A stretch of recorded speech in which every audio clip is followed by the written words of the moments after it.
Hello friends, welcome to Vantra Education, where education is awareness. So today we are back with our new topic for the CBSE class 10th mathematics subject. We will start with a new chapter today. So let's start. But before we start, please join us on Telegram by following this link which is shown on the screen, so that you can ask your doubt, queries regarding mathematics and any other subject or related to what you have to do after class 10th. You can ask that also, and how to improve your marks in class 10th. Everything we can provide you there. And आप वहाँ जरूर message कीजिए, आपको आपके answer जरूर मिलेंगे. ठीक है, हो सकता है कभी एक दो दिन लेट हो जाए, but you will get your answers. Okay, and then please do subscribe our channel so that you do not miss our videos. Like us and share our channel, and then please do comment on our videos so that we can know what improvement needs to be done in our teaching style or our video quality. Everything we will really try to improve if you comment. So let's start with a new topic today. Today's topic is triangle. So we will start with the topic of triangle. Okay, so what we will learn in this, what is triangle? First we will know. So what we will suppose we are studying triangle. What you have to learn in triangle? There are a lot of things to learn in triangle, but what is the scope of our study today? Today our scope of study is only similarity of triangles. Similarity of triangles. Okay, आज हमारा पढ़ाई का जो scope है वो है सिर्फ similarity of triangle.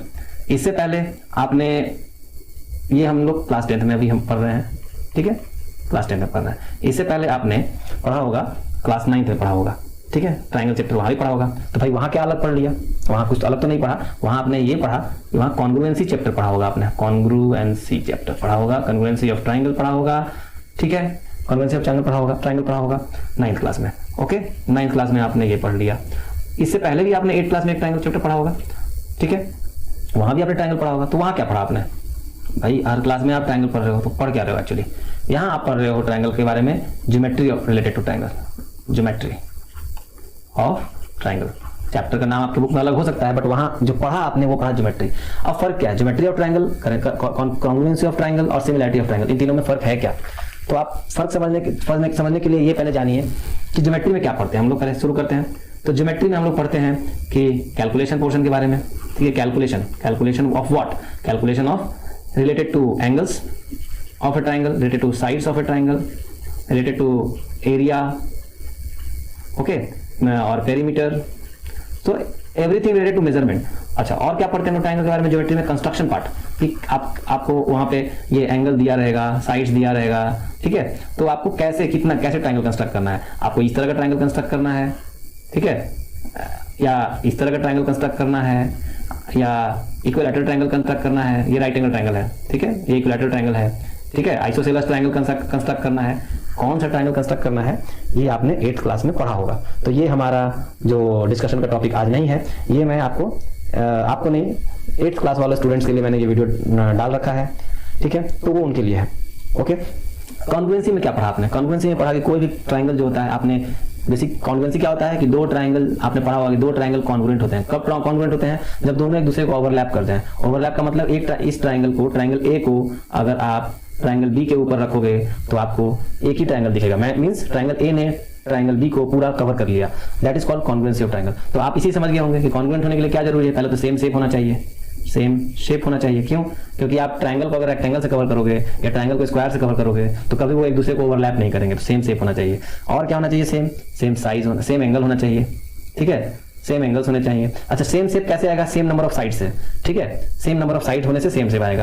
अच्छा, सेम एंगल्स होने चाहिए. और क्या होना चाहिए? सेम साइज होना चाहिए. देखो भाई, अब आप छोटे ट्राइंगल को बड़े ट्राइंगल से अगर ओवरलैप करोगे तो वो कभी एक दूसरे को फुल्ली कवर नहीं करेंगे. आप अगर छोटा ट्राइंगल को पीछे रखोगे, बड़ा ट्राइंगल को ऊपर रखोगे तो छोटा ट्राइंगल तो छुप जाएगा. लेकिन अगर आप बड़ा ट्राइंगल को पीछे रखोगे और छोटा ट्राइंगल को आगे रखोगे तो आपको बड़ा ट्राइंगल तो दिखते ही रहेगा ना. तो वो कॉन्ग्रुएंट नहीं हुए वो. तो कॉन्ग्रुएंसी में आपने क्या पढ़ा कि ट्राइंगल का जो शेप है वो भी सेम है, एंगल जो है वो भी सेम है, साइज भी सेम है. यानी किस तरह के ट्राइंगल के बारे में पढ़ा कि ऐसे ट्राइंगल के बारे में जिसका एंगल सेम हो, साइज सेम हो और उसका शेप भी सेम हो. ऑब्वियसली सारे ट्राइंगल्स ही हैं. हम ट्राइंगल को कभी भी स्क्वायर के साथ या रेक्टेंगल के साथ कॉन्ग्रुएंसी नहीं करते हैं. ठीक है, गलत होगा वो. हमेशा हम लोग ट्राइंगल को ट्राइंगल के साथ ही करेंगे कॉन्ग्रुएंट, रेक्टेंगल को रेक्टेंगल के साथ करेंगे, स्क्वायर को स्क्वायर के साथ कॉन्ग्रुएंट करेंगे. ठीक है, ये आपने 9th क्लास में पढ़ रखा है. अब आता है सिमिलैरिटी. तो सिमिलैरिटी में हम क्या पढ़ते हैं कि एक छोटा ट्राइंगल हो सकता है एक बड़ा ट्रायंगल हो सकता है। दोनों में कुछ इससे जुड़े कुछ कैलकुलेशंस देखेंगे हम लोग। ये हम लोग का आज का टॉपिक है। तो we will study today triangle in general and in particular हम लोग आज पढ़ेंगे सिमिलैरिटी ऑफ ट्रायंगल के बारे में। तो आप जानिए पहले कि ट्रायंगल क्या होता है। ट्रायंगल मैंने तो ड्राइंग ऑलरेडी बना दिया है, आप ऑलरेडी पढ़ के आए, बट फिर भी जान लीजिए कि ट्रायंगल इज अ फिगर और अ एरिया बाउंडेड बाय 3 साइड्स। ठीक है, और एरिया की जगह यहाँ आप फिगर भी लिख सकते हैं, a figure bounded by 3 sides. ठीक है, तो 3 चीजों से मिलकर ही। अच्छा, तो अब मैं यहाँ एक बेसिक क्वेश्चन पूछता हूँ कि क्या आप 2 चीज से बना सकते हैं ट्रायंगल? अब सपोज मैं आपको यहाँ पे अगर 2 लाइन दे दूँ तो इससे आप ट्रायंगल ही बना सकते हैं। ठीक है, ट्रायंगल बनाने के लिए हमेशा 3 चाहिए आपको। क्वाड्रिलेटरल बनाने के लिए आपको 4 लाइन चाहिए। पेंटागन बनाने के लिए आपको 5 लाइन चाहिए, नहीं तो आप नहीं बना सकते हैं पेंटागन। हेक्सागन बनाने के लिए 6 चाहिए आपको। ठीक है, तो कभी भी नंबर ऑफ साइड्स मायने रखते हैं कि आपको किस तरह का फिगर चाहिए। बाकी इसमें एंगल्स वैरी हो सकते हैं, एंगल्स अलग अलग हो सकते हैं, मगर नंबर ऑफ साइड्स तो जो रिक्वायर्ड है वो चाहिए। यानी ट्रायंगल क्या होता है? कोई भी ऐसा area which is bounded by 3 sides. ठीक है, तो यही हम लोग आज 10th क्लास वाले टॉपिक में पढ़ेंगे हम लोग। ठीक है, तो सिमिलैरिटी ऑफ ट्रायंगल में पहले चीज क्या जानेंगे कि सिमिलर ट्रायंगल होता क्या है। यानी कि इसमें जो आपका ये होगा शेप जो होगा वो सेम होगा। ठीक है, सेम शेप। ठीक है, देखो इधर भी सेम था, कॉन्ग्रुएंसी में भी सेम एंगल्स। 2 फिगर जो होंगे या 2 ट्रायंगल, या देखो ट्रायंगल हो या कोई भी फिगर हो, ठीक है, कोई भी फिगर हो सेम फैमिली का होना चाहिए। ट्रायंगल फैमिली का हो, रेक्टेंगल फैमिली का हो, स्क्वायर फैमिली का हो, सर्कल फैमिली का हो, कोई भी फिगर हो वो सिमिलर तभी होगा जब सेम शेप हो पहले तो, फिर सेम एंगल्स होने चाहिए। ठीक है, अब यहाँ डिफरेंस आता है। सेम साइज होगा क्या? अगर मैं कॉन्ग्रुएंसी में तो आपने पढ़ा सेम साइज, बट यहाँ सेम साइज होना जरूरी नहीं है। ठीक है, यहाँ सेम साइज होना जरूरी नहीं है। क्यों जरूरी नहीं है? तो यहाँ हम लिख सकते हैं कि मे बी और मे नॉट बी। ठीक है, सेम साइज हो भी सकता है, नहीं भी हो सकता है। देखो भाई, अगर सेम साइज हो गया तो वो क्या हो जाएगा? आपका कॉन्ग्रुएंट हो जाएगा। अगर सेम साइज नहीं हुआ तो वो सिमिलर हो जाएगा। ठीक है, याद रहेगा ना? फिर से लिखूं? ओके, तो अगर सेम साइज अगर सेम साइज होता है, यस, तो वही ट्रायंगल या वही फिगर कॉन्ग्रुएंट हो जाता है। अगर सेम साइज नहीं होता है तो वो सिर्फ सिमिलर बन के रह जाता है। ठीक है, सिर्फ सिमिलर बन के रह जाता है। यही है आपका डिफरेंस यहाँ पे आता है। तो आपने कॉन्ग्रुएंसी में पढ़ लिया था, ये वाला पोर्शन आपने पढ़ लिया है। अब आप पढ़ेंगे कि सेम साइज नहीं होने पे किस तरह से कैलकुलेशन करते हैं। ठीक है, तो यहाँ इससे आपको इससे ये डिडक्शन तो मिला कि एक चीज बताओ आप कि मैं आपको कैलकुलेशन पोर्शन बाद में बताऊंगा। पहले आप यहाँ से आपने जैसे ही पढ़ा कि सेम साइज का अगर होगा तो वो क्या होगा? कॉन्ग्रुएंट होगा। सेम साइज का अगर नहीं होगा तो क्या होगा? सिमिलर होगा। तो इसका मतलब क्या है कि जितने भी कॉन्ग्रुएंट ट्रायंगल्स हैं, ठीक है, एक कोरोलरी आप लिख लो, आप नोट कर लो अपने नोट्स में। आप प्लीज नोट्स लेके बैठो ताकि आपको ये एक कोचिंग के जैसा फील आए। आपके कि लॉकडाउन में तो अभी आप क्लासेस जाते नहीं होंगे, कोचिंग सारे बंद है, स्कूल बंद है, तो मैं कोशिश करूंगा कि आपको स्कूल जैसा फीलिंग आए। बाकी आप वीडियो इसको मूवी की तरह ना देखें, आप इसको कोशिश करें कि आप नोट्स लेके नोट्स बनाएं ताकि आप प्रॉब्लम सॉल्व कर सकें। तो अब देखो, all the congruent triangles, triangle का ये सिंबल होता है, all the congruent triangle are similar. Obviously देखो, कॉन्ग्रुएंसी होने के लिए 3 चीज चाहिए होती है। आपने अभी ऊपर में देखा ना, कॉन्ग्रुएंसी होने के लिए 3 चीज चाहिए होती है। क्या चाहिए होता है? सेम साइज, सेम शेप, तो सेम शेप तो ट्रायंगल है, सेम एंगल्स और सेम साइज कॉन्ग्रुएंस होने के लिए चाहिए। बट सिमिलैरिटी होने के लिए सिर्फ 2 ही चीज सही होना चाहिए, सेम शेप हो और सेम एंगल हो। सेम साइज होना जरूरी नहीं है, आवश्यक नहीं है। ठीक है, नेसेसरी नहीं है। तो इसका मतलब क्या है कि अगर कोई ट्रायंगल कॉन्ग्रुएंट हो जाता है तो इसका मतलब क्या है कि अगर कोई ट्रायंगल कॉन्ग्रुएंट अगर हो जाता है तो वो सिमिलर तो होगा ही होगा। ठीक है, सिमिलर तो all the congruent triangles are similar, this is for sure. But all the similar triangles, इस लाइन को देखो, आप लिख लो और अच्छे से पढ़ना। हो सकता है आपको पढ़ने में मतलब समझ में आने में दिक्कत हो कि मैं क्या बताना चाह रहा हूँ, तो आप कमेंट में पूछ सकते हो, टेलीग्राम में पूछ सकते हो, बट यहीं पे आपको समझ में आ जाएगा आप अगर ठीक से इसको आप समझने की कोशिश करें तो। कि all the congruent triangles are similar. Why similar? Because 3 condition होते हैं कॉन्ग्रुएंसी के, उसमें अगर 2 कंडीशन फॉलो हो जाता है तो वो सिमिलर भी हो जाएगा साथ साथ, क्योंकि दोनों कॉमन है। तो all the congruent triangle are similar but all the similar triangles are not congruent. ठीक है, नहीं हो, क्यों नहीं है? आप इधर देखो, ऊपर देखो, क्या है? सिमिलैरिटी ऑफ ट्रायंगल में सेम शेप, ओके, कॉन्ग्रुएंसी के लिए भी same shape, same angle, okay, same angle चाहिए कॉन्ग्रुएंसी के लिए भी, बट सेम साइज। अगर कोई फिगर सिमिलर है तो वो सेम साइज का हो भी सकता है, नहीं भी हो सकता है, मैंने आपको बता दिया। तो इसका मतलब क्या है कि वो कॉन्ग्रुएंट होना जरूरी नहीं है कि कॉन्ग्रुएंट होगा। अगर मान लो वो सेम साइज का नहीं हुआ तो ये छोटा ट्रायंगल है, ये बड़ा ट्रायंगल है, ठीक है, तो कॉन्ग्रुएंट तब होगा ना जब दोनों बराबर होंगे। तो जरूरी नहीं है कि सारे के सारे सिमिलर ट्रायंगल वो कॉन्ग्रुएंट हो, बट ये मस्ट है कि सारे के सारे कॉन्ग्रुएंट ट्राइंगल सिमिलर होंगे। ओके, तो ये आपका बेसिक कंसेप्ट इस टॉपिक से रिलेटेड था। अब हम लोग पढ़ेंगे कि इसका जरूरत क्या है। आखिर हमने तो कॉन्ग्रुएंसी पढ़ा, कंस्ट्रक्शन पढ़ा, तो चलो समझ में आता है कि भाई आपको कंस्ट्रक्शन वाले में तो समझ में आया कि चलो भाई कोई अगर एरिया है निकालना या किसी चीज़ का कैलकुलेशन करना है तो आप यूज़ कर रहे हो ज्योमेट्री का। कॉन्ग्रुएंसी में समझ में आया कि दो फिगर को ओवरलैप है या नहीं है ये चेक करने के लिए आप कॉन्ग्रुएंसी पढ़ रहे हो। बट सिमिलैरिटी का क्या यूज़ है? देखो सिमिलैरिटी का सबसे ज़्यादा यूज़ है, मैक्सिमम यूज़ है इसका, ठीक है, मैक्सिमम यूज़ है, मैक्सिमम यूज़। देखो किसी जगह यूज़ पढ़ना सबसे पता करना जो बहुत जरूरत है, नहीं तो आप एप्लीकेशन नहीं जानोगे तो जस्ट लेमैन की तरह आप पढ़ते रहोगे। देखो जितने भी इनडायरेक्ट मेजरमेंट होता है ना उसमें इसका यूज़ होता है, इनडायरेक्ट मेजरमेंट, ठीक है, मेजरमेंट में होता है। इनडायरेक्ट मेजरमेंट जितना भी होता है उसमें इनडायरेक्ट मेजरमेंट मतलब जैसे कि मान लो डिस्टेंस ऑन मैप, ठीक है, डिस्टेंस ऑफ सन।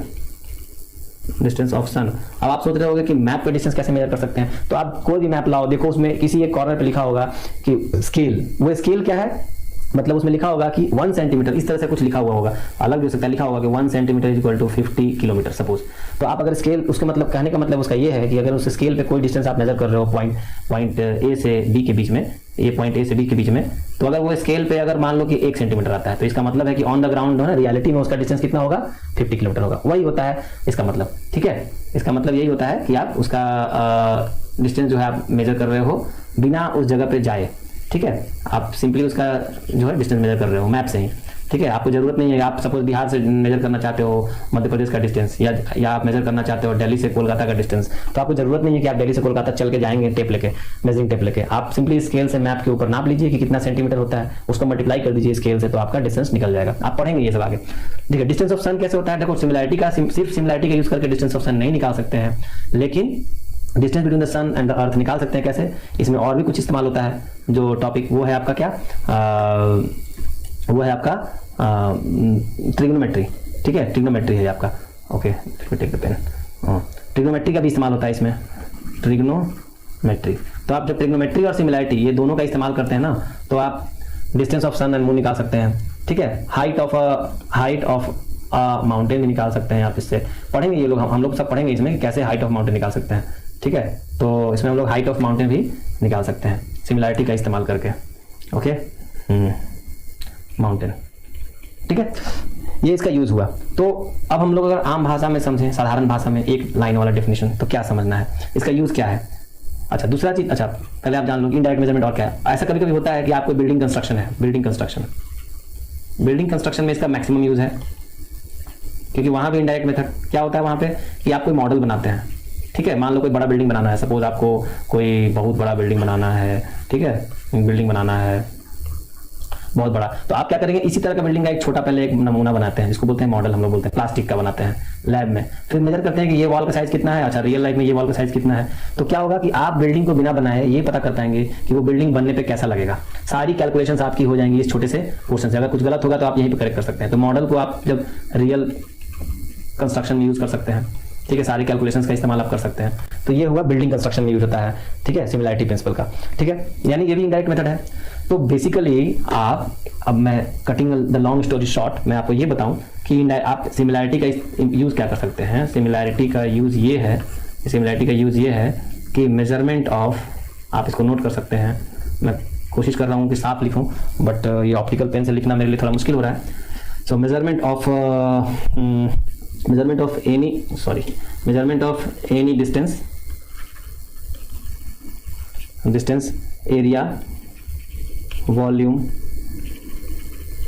मास भी मेजर कर सकते हैं आप, ऑब्वियसली नॉट डायरेक्टली, इनडायरेक्टली। अगर आप वॉल्यूम निकाल लेंगे, उसकी डेंसिटी से मल्टीप्लाई कर देंगे तो मास निकल जाएगा। आपने फिजिक्स में पढ़ा होगा, नहीं पढ़ा होगा तो मैं आपको पढ़ाऊंगा वो भी।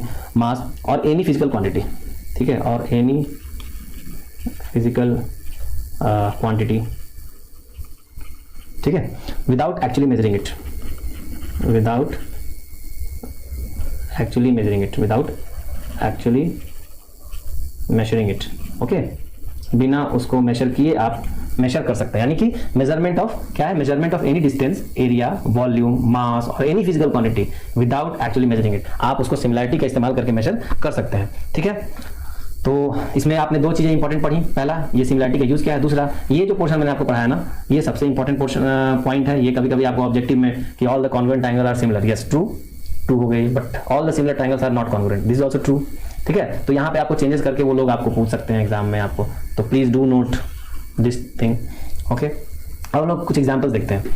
ठीक है, एग्जाम्पल्स देखते हैं, समझने की कोशिश करते हैं क्या है ये सिमिलैरिटी। देखो अभी आप पहला एग्जाम्पल देखो कि इसमें क्या है कि ये है एक सर्कल और ये भी एक सर्कल है।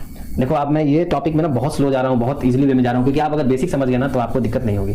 ठीक है, फिर मैं फास्ट भी चलूंगा। ये दो ट्रायंगल है, दो सर्कल है। ये सर्कल देखो दोनों कंसेंट्रिक सर्कल्स हैं, दोनों का साइज ऑब्वियसली डिफरेंट है। तो ये क्या होगा, देखो सेम सर्कल है ना, यानी रेडियस क्या है, इसका रेडियस r है और बड़े वाले का रेडियस क्या है r प्लस सपोज 1 है। तो क्या है, ये सिमिलर है। क्यों सिमिलर है, सेम शेप है, सेम एंगल तो इसमें है नहीं, 360 डिग्री एंगल दोनों में होता है ना, 360 डिग्री एंगल दोनों ही सर्कल है, सेम शेप है, रेडियस डिफरेंट है। ठीक है, तो ये सिमिलर है। बट ये दोनों देखो, मान लो इसका रेडियस जो है वो 1 यूनिट है और इसका भी रेडियस 1 यूनिट है। ठीक है, 1 यूनिट है। तो ये दोनों क्या है, दोनों के दोनों कॉन्ग्रुएंट है, ये आपस में कॉन्ग्रुएंट है। ठीक है, ये कॉन्ग्रुएंसी में मस्ट है कि वो दोनों का शेप भी सेम हो, याद रखिएगा। ठीक है, नेक्स्ट टॉपिक, नेक्स्ट आप फिगर पहचानिए। देखिए सर्कल को सर्कल से ही हम कॉन्ग्रुएंसी या सिमिलैरिटी चेक करेंगे, ना कि सर्कल को स्क्वायर से करेंगे। अब ये एक स्क्वायर है, इसके अंदर एक और स्क्वायर है। ठीक है, तो ये क्या है, सिमिलर है। क्यों सिमिलर है, क्योंकि दोनों ही स्क्वायर में एंगल तो 90 डिग्री सारे हैं ही, सारे 90 डिग्री एंगल है। ठीक है, शेप भी सेम है, दोनों स्क्वायर है, फर्क क्या है साइज का, तो सिमिलर है। बट अगर मैं आपको ऐसा एक स्क्वायर बना के दूं, दोनों में 1 यूनिट इसका लेंथ है, 1 यूनिट, इसमें 1 यूनिट, ऑब्वियसली स्क्वायर के सारे साइड सेम होते हैं, तो पूरा का पूरा 1 1 1, इधर भी 1 1 1 1, तो क्या है ये, कॉन्ग्रुएंट है ये। ठीक है, कॉन्ग्रुएंट है ये। नाउ नेक्स्ट आपका मैं एग्जांपल अगर दूं, एक और एग्जांपल। ठीक है, तो आप समझो, ये देखो क्या है, मान लो ये ट्रायंगल है, ये वाला आपका टॉपिक है, इस पे तो आप अच्छे से ध्यान देना। ये ट्रायंगल है, ये ट्रायंगल है। ठीक है, ये ट्रायंगल क्या है, सिमिलर है। क्यों सिमिलर है, देखो सिमिलर इसलिए है क्योंकि शेप दोनों ही ट्रायंगल है भाई, एंगल्स दोनों सेम है। ठीक है, मैं आपको एग्जैक्ट एंगल नहीं बता रहा हूँ, मान के चलो कि एंगल सेम है। ठीक है, कैलकुलेशन में पता चलेगा कि एंगल सेम है या नहीं है, लेकिन अभी आप मान के चलो कि एंगल सेम है। ठीक है, थोड़ा सा ड्राइंग गलत है, मैं आपको करेक्शन कर देता हूँ ताकि आपको दिक्कत ना हो। ओके, ठीक है, ओके, तो मान के चलो कि सिमिलर शेप है, सिमिलर एंगल्स हैं और सिमिलर शेप और एंगल की जरूरत है सिमिलरिटी के, लेकिन अगर वही ट्रायंगल इस तरह से हो, ठीक है, दोनों ही बिल्कुल सेम हो, इसका भी 1 यूनिट 1 यूनिट 2 यूनिट हो, इसका भी 1 यूनिट 1 यूनिट 2 यूनिट लेंथ हो, तो ऑब्वियसली देखो दोनों आइसोसेलेस ट्रायंगल हैं ये, जब दो साइड सेम होते हैं तो ये एंगल इक्वल होता है, साइड्स के अपोजिट एंगल इक्वल होता है। ठीक है, ये आपने पढ़ा होगा ज्योमेट्री में। तो ये दोनों क्या है, कॉन्ग्रुएंट ट्रायंगल है। क्यों कॉन्ग्रुएंट है, आपको मालूम चल गया होगा, शेप सेम है भाई, साइज मतलब साइड का लेंथ सेम है दोनों का, एंगल्स ऑब्वियसली जब साइड दोनों सेम है तो एंगल्स भी सेम होगा। ये आपको मैथमेटिक्स में धीरे धीरे समझ में आ जाएगा या कंस्ट्रक्शन में आपको पता होगा। ठीक है, ये एक कोरोलरी है कि जब तीनों साइड सेम होते हैं तो तीनों एंगल भी सेम होंगे। ठीक है, ओके, ओके, नाउ फोर्थ देखो, अब ये क्वाड्रिलेटरल में आते हैं हम। अभी तो ट्रायंगल में देखा, क्वाड्रिलेटरल में देखो ये एक ट्रेपेजियम है, सपोज एक ट्रेपेजियम है। ठीक है, इस ट्रेपेजियम का नाम है सपोज ABCD, इसके अंदर एक और ट्रेपेजियम है, इसके अंदर एक और ट्रेपेजियम है, सेम देखो ये पैरेलल है। हाँ ठीक है, ये पैरेलल है, ये सब पैरेलल है। इसका नाम है सपोज PQRS। ठीक है, तो आप बताओ कि ये सिमिलर है कि कॉन्ग्रुएंट है, क्या डिसाइड किया आपने। देखो जी पहले एंगल्स क्या हैं, कैसे डिसाइड करेंगे, एंगल्स हैं क्या same, yes angles are same, दोनों ही ट्रेपेजियम है और दोनों देखो एक दूसरे के पैरेलल है। मैंने बताया ना कि चारों साइड्स पैरेलल हैं। ठीक है, तो जब दो पैरेलल हैं, जब सारे साइड्स, इसका मतलब कि एंगल भी सेम ही बन रहा होगा। इस तरह आपने कैलकुलेशन में पढ़ा है, नहीं पढ़ा है तो ये चैप्टर पढ़ते वक्त आपको समझ में आ जाएगा, एंगल सेम है। ठीक है, शेप दो सेम है ना, दोनों ट्रेपेजियम है और दोनों सिमिलर टाइप के हैं, लेकिन क्या साइज सेम है, नहीं है, साइज सेम नहीं है, तो ये क्या है, सिमिलर है। ठीक है, लेकिन अब देखो मैं दो ट्रेपेजियम यहाँ भी बनाता हूँ। ठीक है, ये है, ठीक है, और एक ट्रेपेजियम यहाँ बनाता हूँ। ठीक है, इसका भी 2 यूनिट, इसका भी 2 यूनिट, इसका भी 1 यूनिट, इसका भी 1 यूनिट, 1 यूनिट 1 यूनिट, इसका मान लो कि 1.5 यूनिट लेंथ है, इसका भी 1.5 यूनिट लेंथ है। तो ये क्या है, ये कॉन्ग्रुएंट है। क्यों कॉन्ग्रुएंट है, देखो मैंने लिख दिया कि ये एंगल सेम है, ये एंगल सेम है। देखो जब चार है ना तो चारों एंगल को बराबर करना पड़ेगा, सेम है, कॉन्ग्रुएंट है। वाई, शेप तो भाई सेम है, साइज भी सेम है, साइड लेंथ, साइड जब मैं साइज की बात करता हूँ तो ये साइड लेंथ 1.5 to 1 ये वाले साइज, और फिर और क्या सेम है, इसका एंगल्स भी सेम है, तो ये क्या है, कॉन्ग्रुएंट है। ठीक है, तो आप यहाँ से एक चीज समझ में आपको आ गया होगा अब तक कि अगर कि क्या समझ में आया, आप समझो कि पहले तो कि अगर कॉन्ग्रुएंट होना है इसको तो क्या होगा कि जो एंगल है, ठीक है, ये सारे बराबर होंगे, यानी ए एंगल, देखो आप मैं लिख देता हूँ, ठीक है, ताकि आप लिख सको एंगल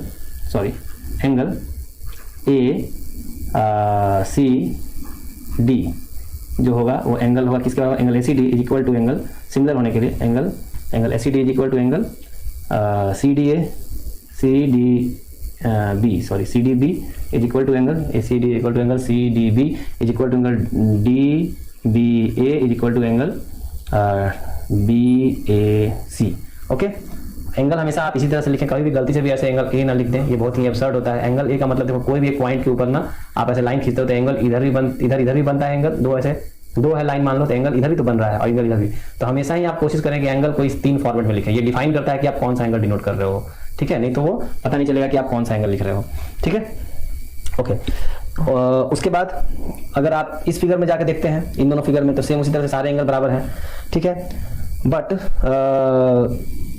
डायमेंशन सेम होने की वजह से देखो इसमें क्या है, डायमेंशन सेम नहीं है, इसमें डायमेंशन सेम नहीं है, देखो डायमेंशन दोनों का अलग है तो ये सिमिलर है, इसमें डायमेंशन दोनों का सेम है इसलिए, और एंगल तो सेम है ही, तो इसलिए क्या है वो कॉन्ग्रुएंट है। यहाँ तक समझ गए, तो इससे एक चीज तो समझ में आ गया आपको पहले कि पहले तो समझ आ गया था कि भाई जितने भी कॉन्ग्रुएंट फिगर्स होते हैं वो सिमिलर होते हैं, और क्या समझ में आया, जितने भी सिमिलर फिगर्स होते हैं वो कॉन्ग्रुएंट नहीं होंगे, या हो भी सकते हैं नहीं भी हो सकते हैं, ठीक है, लेकिन नेसेसरी नहीं है कि कॉन्ग्रुएंट होगा ही होगा, लेकिन हाँ अगर कॉन्ग्रुएंट है, दो फिगर कॉन्ग्रुएंट है, ओवरलैपिंग है, तो वो सिमिलर होगा, ये 100% गारंटी, ठीक है।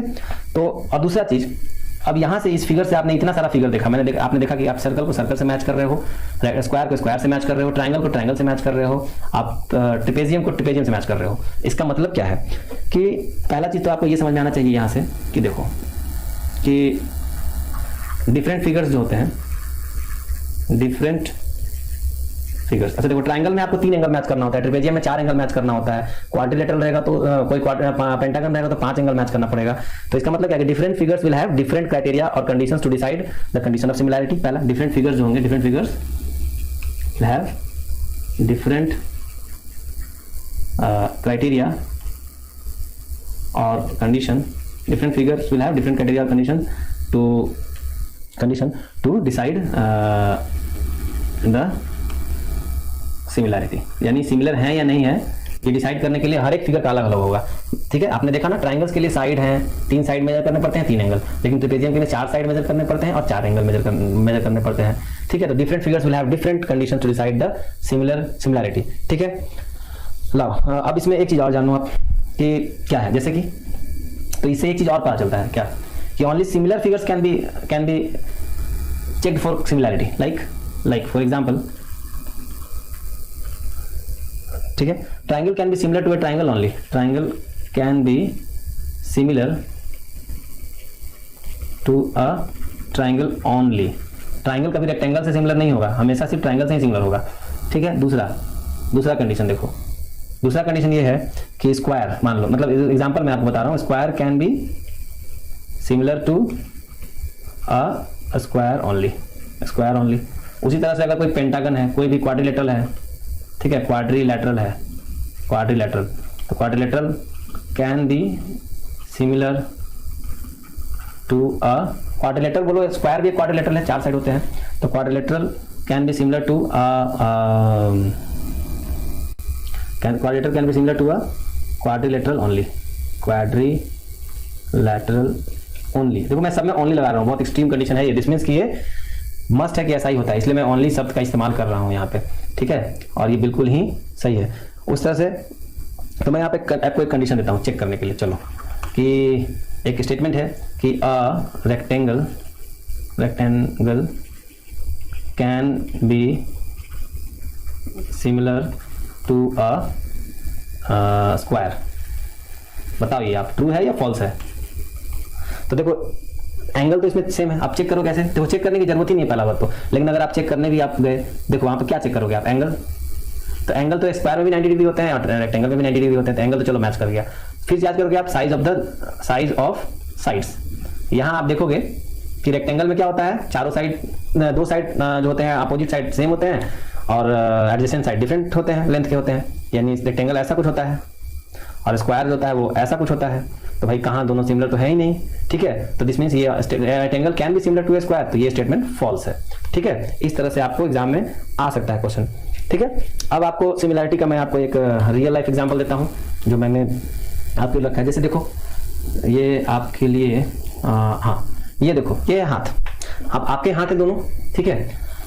ये फिगर में देखो आप जब खुद के अपने हाथ को, जब आप दोनों को आप पास लाओगे एकदम पाम टू पाम, तो क्या होगा, पाम टू पाम, तो क्या होगा कि दोनों आपके हाथ ओवरलैप कर जाएंगे। तो क्या है, ये सिमिलर फिगर्स हैं, लेकिन कॉन्ग्रुएंट है क्या? यस कॉन्ग्रुएंट, बिकॉज आपका एक हाथ जो है ना वो दूसरे हाथ को पूरा का पूरा ओवरलैप कर देगा। इसका मतलब क्या है, दोनों ही हाथ आपके कॉन्ग्रुएंट हैं आपस में, ठीक है, आप ही के हाथ हैं वो, ठीक है। अब अगर आप देखो सेम हाथ ही है, लेकिन अब क्या होता है, ये हाथ है आपके पापा जी का हाथ, पीछे वाला बड़ा सा हाथ, ठीक है, जो आपको मैं अगर फिगर में दिखाऊं तो ये वाला हाथ, ये वाला हाथ, और ये उनके छोटे से बच्चे का हाथ है, सपोज करो आपका हाथ है।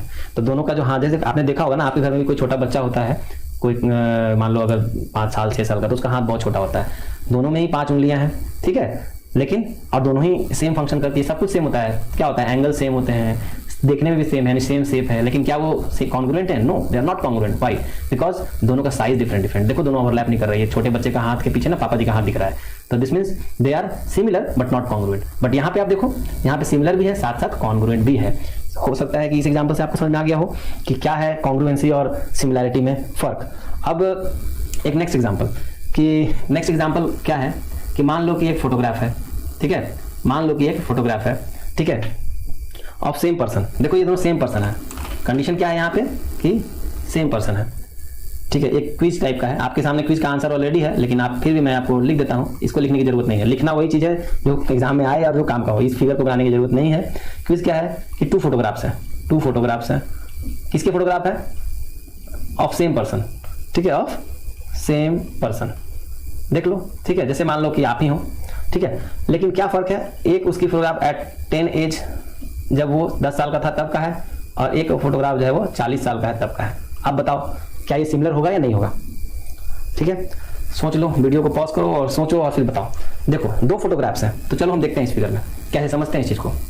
ये 2 फोटोग्राफ है, एक उसका एज 10 ईयर्स का है, एक एज 40 ईयर्स का।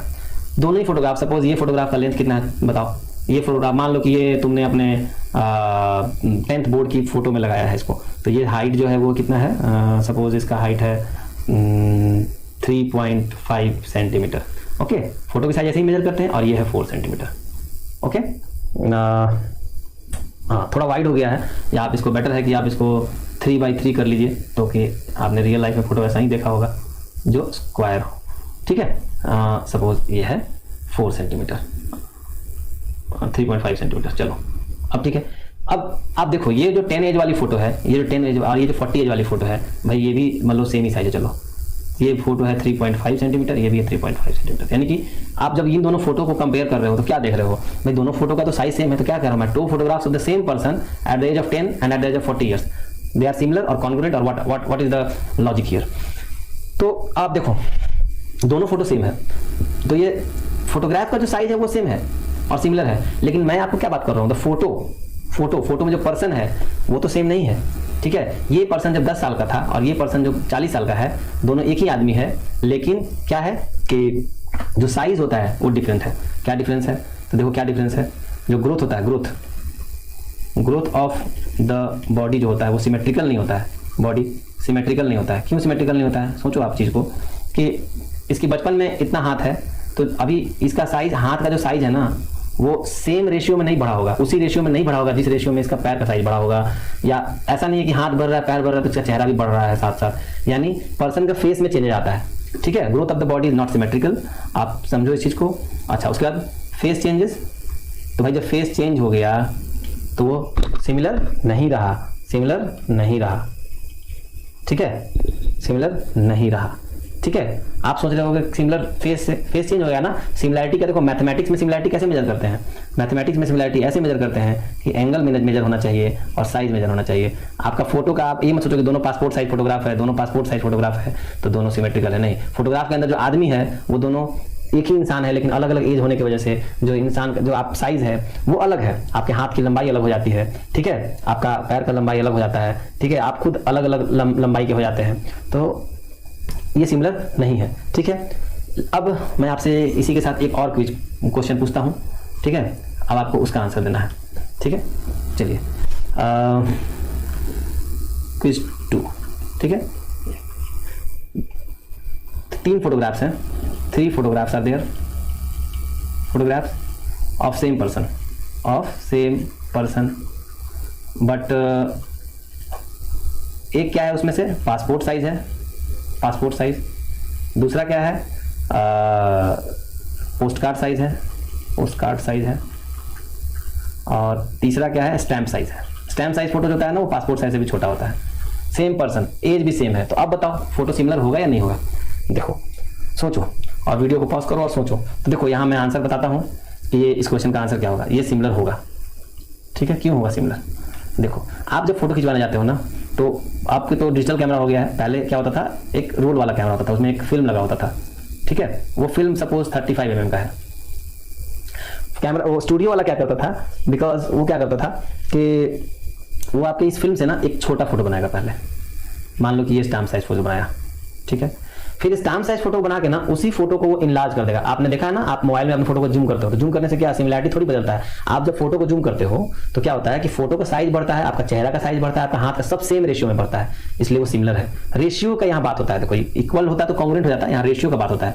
तो अब देखो ये हुआ आपका एक स्टैम्प साइज फोटो। अब पासपोर्ट साइज फोटो देखो, आप पासपोर्ट सब मान लो कि ये स्टैम्प साइज फोटो आपका 1 यूनिट लेंथ का था, ठीक है। ये मैंने पासपोर्ट साइज फोटो का आपको मैंने 3 यूनिट का लेंथ का कर दिया, सारे के सारे 3 कर दिए। तो देखो तो क्या हो गया, रेशियो कितना हो गया 1:3 का रेशियो हो गया, 3 गुना बढ़ा दिया मैंने, यानी 3 टाइम्स जूम कर दिया फोटो को, ठीक है। अभी अगला मैंने क्या किया, पोस्ट कार्ड साइज में 6 यूनिट का फोटो कर दिया सपोज, ठीक है। वो हाइट भी उतना ही बढ़ेगा, सॉरी, तो 6 यूनिट का फोटो कर दिया, तो 6 यूनिट, ठीक है। तो देख रहे हो इसी फोटो का डबल कर दिया जस्ट मैंने।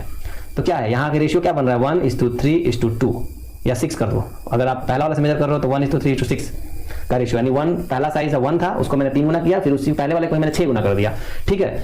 तो यहाँ ये फिगर सिमिलर है। क्यों सिमिलर है? क्योंकि अंदर जो इंसान है वो सेम एज का है। तो जैसे जैसे आप फोटो को जूम करते जाओगे ना, उसका जो बॉडी रेशियो है, यानी यहाँ पे एक फोटो बना हुआ होगा एक आदमी का, सपोज एक आदमी का यहाँ फोटो बना हुआ होगा ऐसे, यहाँ पे चलो मैं बना देता हूँ, सॉरी, हाँ, सपोज एक आदमी का फोटो बना हुआ होगा, ठीक है। तो जब आप फोटो को जैसे जैसे जूम करते जाओगे तो बस ये इसका चेहरा भी बड़ा होते जाएगा, हाथ भी बड़ा होते जाएगा, पैर भी बड़ा होते जाएगा, आदमी का फेस चेंज नहीं करेगा। यानी किसी भी पोर्शन में, मान लो आपने स्माइल का पोर्शन लिया, तो स्माइल का पोर्शन इसका आप इसका जब मेजरमेंट करोगे और इसको आप दूसरे इसका जब मान लो इस फोटो में आपने रील में, इस रोल में आपने इसका मेजरमेंट किया, फिर आपने इसका पास स्टैम्प वाले में किया, फिर पासपोर्ट वाले में किया, फिर पोस्ट कार्ड वाले में किया, तो आप देखोगे they bear the same ratio, ठीक है। तो दिस बिकॉज द पर्सन्स जो है inside the photo bear the same ratio, so this feature makes the photo similar, ठीक है। Although they are the different size, तो मैंने आपको बताया ही था कि साइज से कोई लेना देना नहीं होता सिमिलैरिटी में। शेप आदमी तो सेम है ना, हाँ, लेकिन पहले वाले फिगर में देखो क्या था, ये 10 साल का आदमी था, ये 40 साल का आदमी था। आप देखो ये भी ऊपर देख रहा है, ये 10 साल का आदमी, 40 साल का आदमी, देखो सब कुछ सेम है, फोटो का लेंथ सेम है, ठीक है। लेकिन अब देखो ये आदमी का हाथ लंबा है, ये आदमी का, अब आप बोलोगे सर यहाँ भी तो रेशियो सेम हो सकता है, बट देखो यहाँ हाथ का रेशियो तो सेम हो सकता है, पर क्या जरूरी है कि पैर का भी रेशियो सेम हो, या फिर गर्दन जो ये बढ़ा है ये तो सेम नहीं हो सकता है हाथ इसका एक मतलब 1 सेंट पहले 1 मीटर का लंबा था, अभी हाथ 1 फीट का था, अभी हाथ 2 फीट का हो गया इसका, लेकिन पैर हो सकता है कि 1 फीट का था और 3 फीट बढ़ गया पैर, ठीक है ना। तो आदमी का एज के साथ साथ फोटो अगर अलग अलग टाइम पे खींचोगे, यानी अलग अलग एज में खींचोगे तो सिमिलर फोटो नहीं होगा, ठीक है। लेकिन अगर सेम एज में फोटो खींचोगे और एक ही फोटो को आप छोटा कर लो स्टैम्प साइज, या उसको बड़ा करके पोस्ट कार्ड साइज कर लो, या उसको बड़ा मीडियम साइज कर लो पासपोर्ट साइज, तो वो सिमिलर होगा। तो ये आपका सिमिलैरिटी प्रिंसिपल यहाँ तक हो गया, ठीक है। तो अब सपोज करो, तो अब मैं आपको बता दूं कि कैसे आप कैलकुलेशन करते हैं इसमें। जैसे देखो आपका ये फोटो जो था ना 35 mm का था, ठीक है, 35 mm का था। आपने जो पास स्टैम्प साइज फोटो बनवाया ना वो हुआ मान लो 45 mm का, ठीक है, सब स्क्वायर के शेप में है, ठीक है। तो आपका रेशियो कितना हो गया, बताओ कितना आपने फोटो को इनलार्ज किया, आपने फोटो को इनलार्ज कर दिया, रेशियो कितना हो गया, देखो रेशियो हो गया 45/35। अब मान लो ना कि आपने इस फोटो को और बड़ा कर दिया और 55 mm का हो गया, तो क्या होगा ये रेशियो, दिस 55/35 होगा, ठीक है। अब ना आपने इसको पोस्ट कार्ड साइज बना दिया और बड़ा कर दिया, तो ये हो गया 65 सपोज, तो ये कितना हो गया 65/35, यानी ये इसी को आप बड़ा करते जा रहे हो, ठीक है, इसी को आप बड़ा करते जा रहे हो, इसी फोटो को बड़ा करते जा रहे हो, आप और कुछ नहीं कर रहे हो। अगर ये रेशियो तीनों बराबर होता है ठीक है। देखो हो सकता है कि न्यूमेरिकली 45/35, 55/35, 65/35 बराबर नहीं हो, और ऑब्वियसली नहीं होगा। मैं आपको समझाने की कोशिश कर रहा हूँ कि अगर डायमेंशंस को सिर्फ आप इनलार्ज करते जाओ तो वो फोटो सिमिलर हो जाते हैं। यानी हमें यहाँ रेशियो से मतलब होता है, इसका रेशियो से मतलब होता है, इक्वालिटी से नहीं। ठीक है, आप ये इक्वालिटी साइन हटा ही दो तो ज़्यादा बेहतर है। ठीक है, क्योंकि ये आपको फिर कंफ्यूज हो जाओगे आप। तो ये इक्वालिटी साइन नहीं लगाओ, यहाँ पे एक कॉमा लगा दो यहाँ पे आप। ठीक है, तो कॉमा लगाने से ना आपका प्रॉब्लम सॉल्व हो जाएगा। इस रेशियो में आपने फोटो को इनलार्ज किया है, यानी जो 35 वाला फोटो था उसको आपने 45 कर दिया, जो 35 वाला फोटो था उसको आपने 55 कर दिया, जो 35 वाला फोटो था उसको आपने 65 कर दिया। बस आपने फोटो, लेकिन रेशियो जो है ना उसको इनलार्ज करते गए, आपने फोटो में बदलाव नहीं किया, इसलिए सिमिलर फोटो होगा। ठीक है, तो इससे एक चीज तो समझ में आया। अब इतना सारा एग्जाम्पल देने के बाद हम पहला अपना कोरोलरी पे आते हैं। क्या कोरोलरी? कोरोलरी, तो क्या कोरोलरी है? कोरोलरी क्या होता है कि कोई भी ऐसा प्रूवन फैक्ट, ठीक है, जो मैथ्स में ऑलरेडी प्रूव्ड है, इसको प्रूफ की जरूरत नहीं होती है। ठीक है, ये प्रूफ्ड है, ये कोरोलरी होता है, यानी ऑलवेज ट्रू है ये। तो 2 पॉलीगन्स, इसको आप नोट कर लीजिए, ये आपको नोट करने का काम है। 2 polygons of the same number of sides are 2 polygons.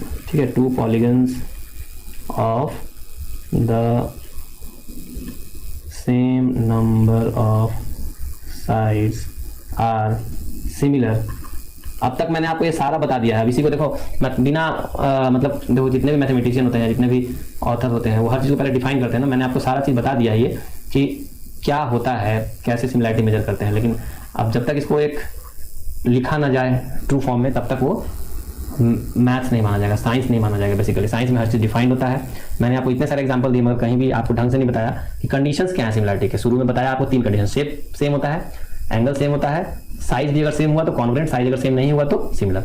तो आप उसी चीज को यहाँ लिख दो कि 2 पॉलीगन्स जो है, 2 polygons of the same number of sides are similar, 2 polygons of the same number of sides are similar if पहला कंडीशन क्या है बताओ? पहला कंडीशन है if their corresponding angles are equal. If their corresponding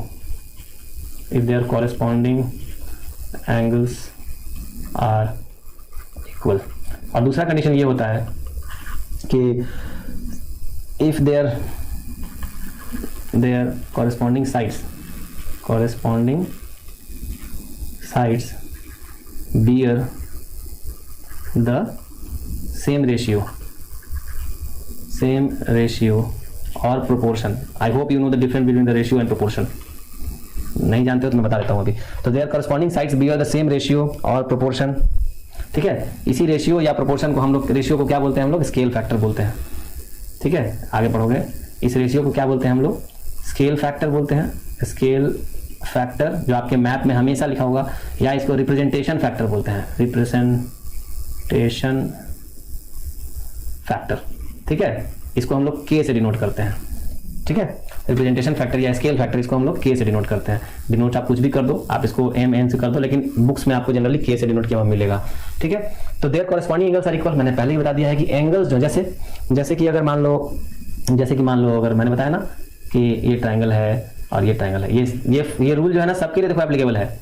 ठीक है, कोई भी फिगर हो तो ये एंगल जो है, मान लो ए एंगल है, बी एंगल है, सी एंगल है, यहाँ पे पी एंगल है, क्यू एंगल है, आर एंगल है।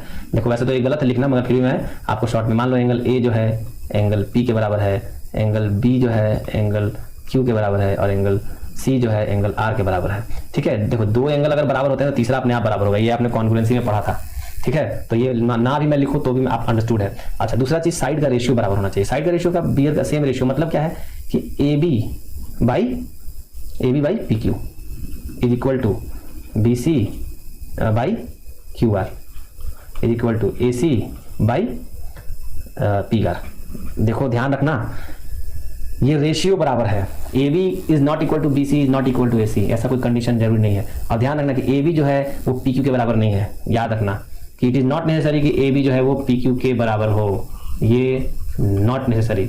लेकिन क्या नेसेसरी है कि दोनों का रेशियो जो है ना, इन तीनों का, ये आपस में बराबर हो। तो यही कंडीशन है। ये सेकंड कंडीशन हुआ और ये फर्स्ट कंडीशन हुआ, ये फर्स्ट कंडीशन हुआ, ये सेकंड कंडीशन हुआ, और ये आपका सिमिलैरिटी का सबसे जो बेसिक रूल है यही है। ठीक है, zoom in and zoom out of the maps, models और बिल्डिंग एक्सेट्रा, सब समझ गया। अब देखो एक अभी आपका ये टॉपिक खत्म हो चुका है बेसिकली, आज का इंट्रोडक्शन पोर्शन। अब एक आपके एनसीईआरटी बुक में एक दिया हुआ है एक्टिविटी, तो मैं आपको एक्टिविटी डिस्कस कर देता हूँ, आपको इससे आसानी होगा समझने में। हालांकि ये आपके एग्जाम के लिए इंपॉर्टेंट नहीं है, फिर भी ठीक है, क्योंकि आपको न्यूमेरिकल में हेल्प नहीं मिलेगा, जस्ट ये समझने के लिए है। ठीक है, ये आपके ही एनसीईआरटी से लिया गया है। ठीक है, क्लास 10 के एनसीईआरटी से। देखो इसमें क्या किया गया है। ठीक है, मैं आपको समझाता हूँ। ठीक है, ये जो है आपका बल्ब है, बल्ब है ओ पे। अब देखो ये बल्ब है, ये जो है ना आपका यहाँ पे पॉइंट करता हूँ मैं, ये यहाँ पे छोटू ये एंगल ए है। ठीक है, ये एंगल बी है। एंगल बी जब मैं बोल रहा हूँ तो मतलब क्या है कि अगर मैं ये फिगर लेता हूँ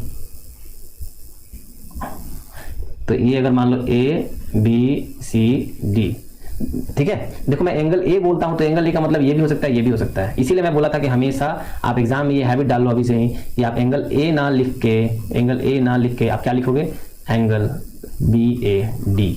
ठीक है, angle A B C, angle A D C, angle B C D. इससे क्या होगा कि आपका लॉजिकली बहुत आप करेक्ट रहोगे, तो आपका जो एग्जामिनर है वो कभी आपका मार्क्स नहीं काट सकता है, ये एकदम मैं गारंटी देता हूँ। ठीक है, अदरवाइज क्या होता है कभी कभी ना शॉर्टकट लिखने के चक्कर में, मतलब भले ही आप चीज़ों को समझ रहे हो बट आपके नंबर कट जाते हैं, तो इस चीज़ का ध्यान रखना आप। ओके, अब तो इसमें क्या है कि ये बल्ब लगा दिया। अब देखो आप जब कभी भी रोशनी के आगे खड़े होते हो और नीचे में एक सरफेस है, ये है आपका सरफेस, ये है सरफेस। मान लो ये कॉटन का व्हाइट बेडशीट बिछा दिया आपने उसके ऊपर, तो क्या होगा जब लाइट इसके पास करेगी तो इसके 4 कॉर्नर से टकराएगी जिसका एक इमेज बनेगा। तो ध्यान रखना कि जो इमेज होगा ना वो ए वाला का इमेज, ए वाला जो कॉर्नर होगा ना उसका ए डैश से कॉरेस्पॉन्डिंग होगा, बी वाला का इमेज जो होगा वो बी डैश के कॉरेस्पॉन्डिंग होगा, सी वाला का इमेज जो है वो शैडो बनेगा बेसिकली, सी डैश से कॉरेस्पॉन्डिंग होगा, और डी वाला का जो है वो डी डैश से कॉरेस्पॉन्डिंग होगा। ठीक है, तो क्या होगा, डी डैश से कॉरेस्पॉन्डिंग होगा। ये समझ में आ गया।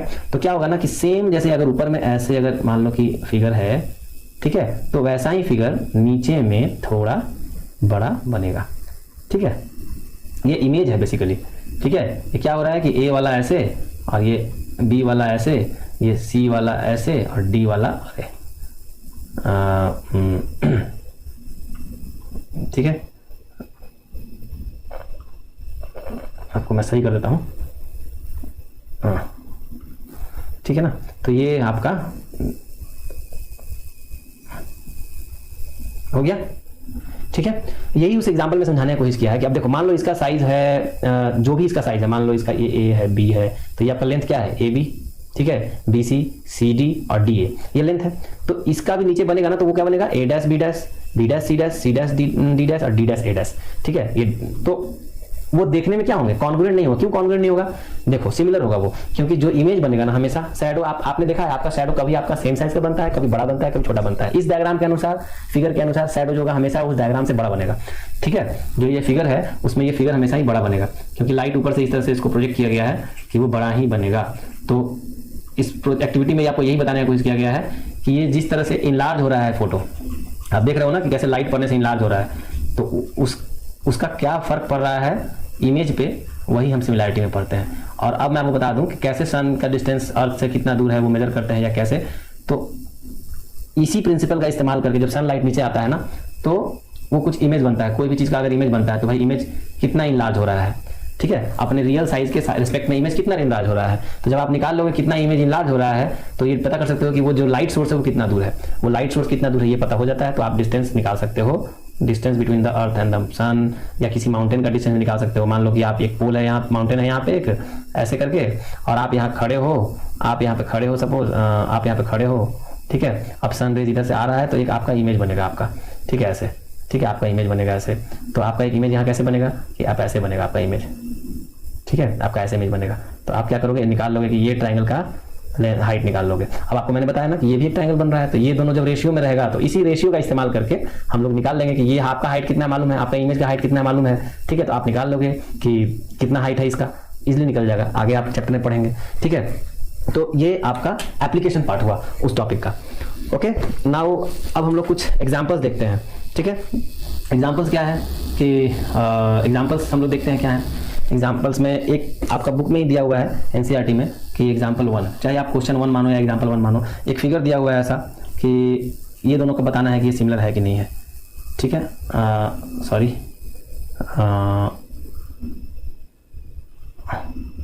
ये फिगर आपको मिल जाएगा पेज नंबर 121 में, एनसीईआरटी में दिया हुआ है ये फिगर। आपको बताना है कि ये फिगर सिमिलर है कि नहीं है, ठीक है। देखो ऐसा ही कुछ फिगर है, this figure is not exactly drawn by me. तो वहाँ दिया हुआ है कि ये 85 डिग्री एंगल है, ये एंगल कितना है 70 डिग्री एंगल है, ठीक है। ये 105 डिग्री का एंगल है, और ये कितना है एंगल 100 डिग्री का एंगल है, ठीक है।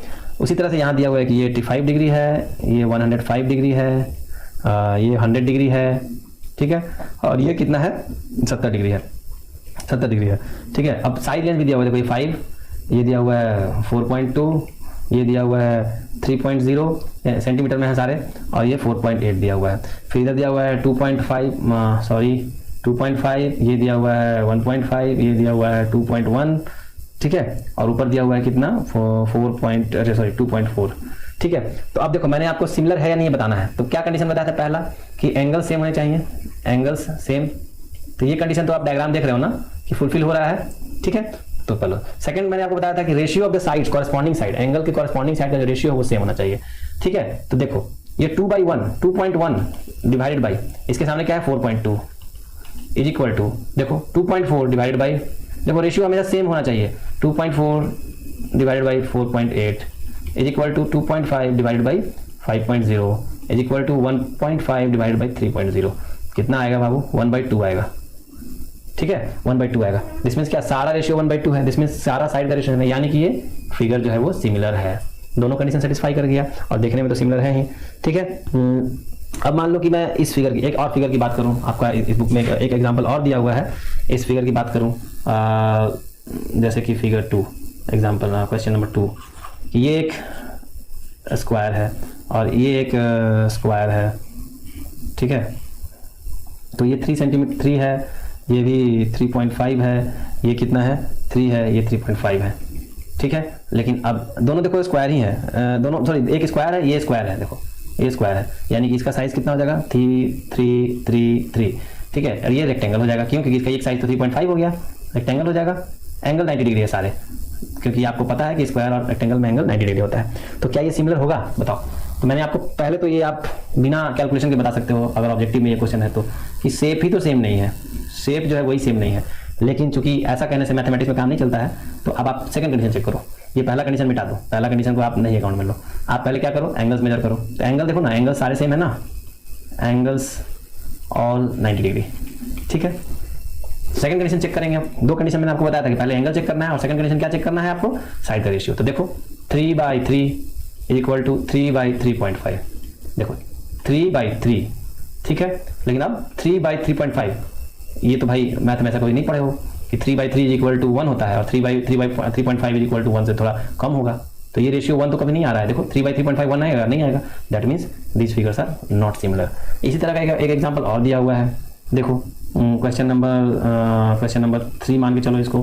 क्या एग्जांपल है कि एक फिगर है, ठीक है, इस तरह का, देखो क्या है, ये 2.1 है, ये 2.1 है, स्क्वायर है, 2.1 है, 2.1 है, ठीक है, ये वाला।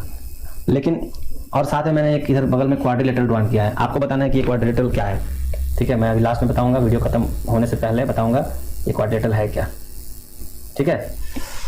हाँ, इसका साइज है 4.2, इसका भी साइज है 4.2, इसका भी साइज है 4.2 और इसका भी साइज है 4.2, ठीक है। तो ये क्या है, क्या ये स्क्वायर है? नहीं, ये स्क्वायर नहीं है। क्यों नहीं है भाई?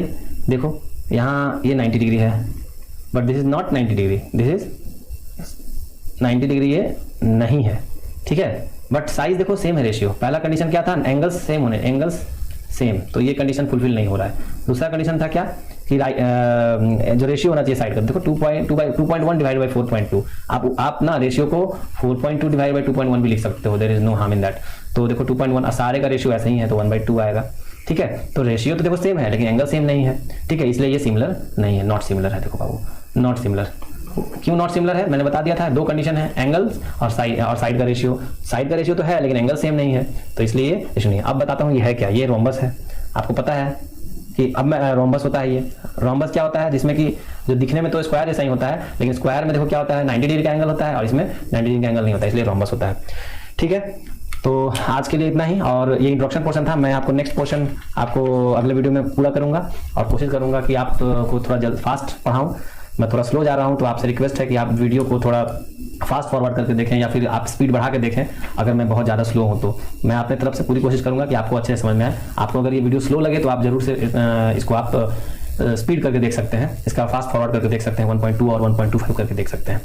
ठीक है, मैं अगली वीडियो में इसका एक्सरसाइज दूंगा आपको। तब तक के लिए गुड बाय, और आप अपना क्लास करते रहिए और एक्सरसाइज प्रैक्टिस कीजिए। आप होमवर्क के तौर पे होमवर्क के लिए आप कर सकते हैं एक्सरसाइज 6.1। अगले मैं वीडियो 2 में इसका मैं आपको सोल्यूशन दूंगा। ठीक है, उस बहुत छोटा एक्सरसाइज है, शायद 15-20 मिनट में हो जाएगा वो।